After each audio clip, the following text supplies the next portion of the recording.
Bonjour à tous et bienvenue sur boursicoté.com pour cette nouvelle analyse technique du CAC 40 en point matinal avec une configuration donc qui poursuit à la baisse puisqu'après la séance d'hier on est venu marquer un gap baissier qui a validé le franchissement des 6950 points.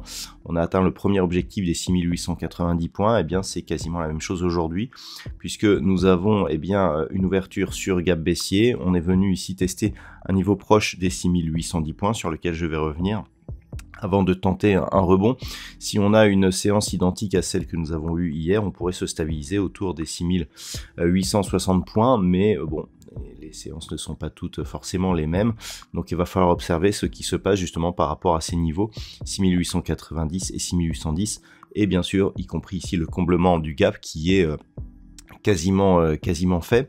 Donc une configuration qui fait suite aux derniers propos de Jérôme Powell au contexte géopolitique et qui confirme que nous sommes dans bel et bien depuis la rupture de cette zone dans une tendance qui est toujours fortement baissière. Au niveau des indicateurs techniques, donc c'est forcément baissier, les histogrammes du MACD ici continuent à avoir une amplitude fortement baissière. On rentre dans la zone de survente sur cette unité de temps 4 heures sur le RSI, ce qui nous indique une forte pression baissière donc sur cette unité de temps. Et donc par rapport à cela, il faut aussi penser que nous sommes sur une séance à sorcière et que l'on pourra avoir un petit peu plus de volatilité aujourd'hui, mais aussi des possibilités de retournement. Donc pour l'instant, en tout cas, on confirme cette tendance baissière, et puis cette zone des 6810 points, il va falloir la regarder si les cours reviennent à proximité de celle-ci.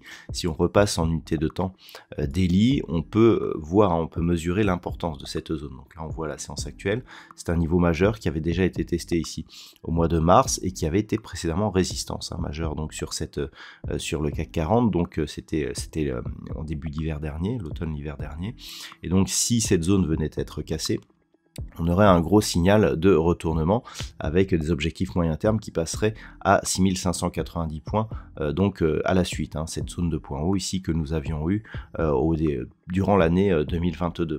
Donc il va vraiment falloir la surveiller. Si on revient maintenant sur l'unité de temps 4 heures, on voit qu'on a configuration qui devient légèrement excessive. On peut avoir un rebond technique qui va au moins combler ce gap. Alors hier nous avions un point bas qui se situait à 6875,77. Au moment de cette analyse, on a un plus haut à 6873,17. Si on en reste là, cela voudrait dire que le gap agit comme résistance après avoir été support hier, et donc on aurait un contexte fortement baissier pour la suite. Si on comble mais que l'on reste ici sous 6890 points, ce sera un petit peu moins, dynamique que l'éventualité d'un gap non comblé, mais on restera sur une forte tendance baissière tout de même. Si on casse 6810 points, inutile de vous dire que là le signal sera assez fort.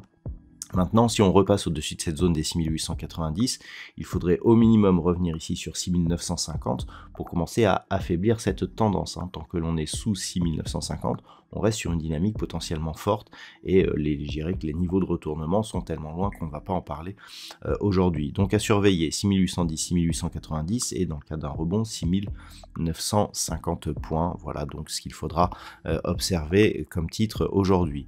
Au niveau du palmarès des valeurs, nous avons quelques titres qui parviennent à résister à la hausse. Au moment où je vous parle, le CAC 40 perd 0,73% par rapport à la clôture de la séance précédente.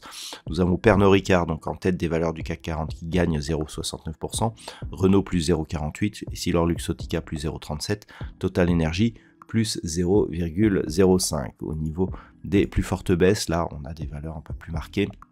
ArcelorMittal perd moins 2,55%, Alstom moins 2,21%, Legrand moins 2,02%, Eurofins Scientifique et Schneider Electric sont sur des pertes inférieures à 2% au niveau de la macroéconomie. Alors, la séance sera encore émaillée de quelques événements, mais qui ne seront pas majeurs. Il va surtout falloir surveiller la géopolitique qui a tendance à se tendre actuellement et d'éventuelles interventions donc de la part de divers banquiers centraux suite à la dernière donc de Jérôme Powell, mais ce sera plutôt pour ces prochains jours.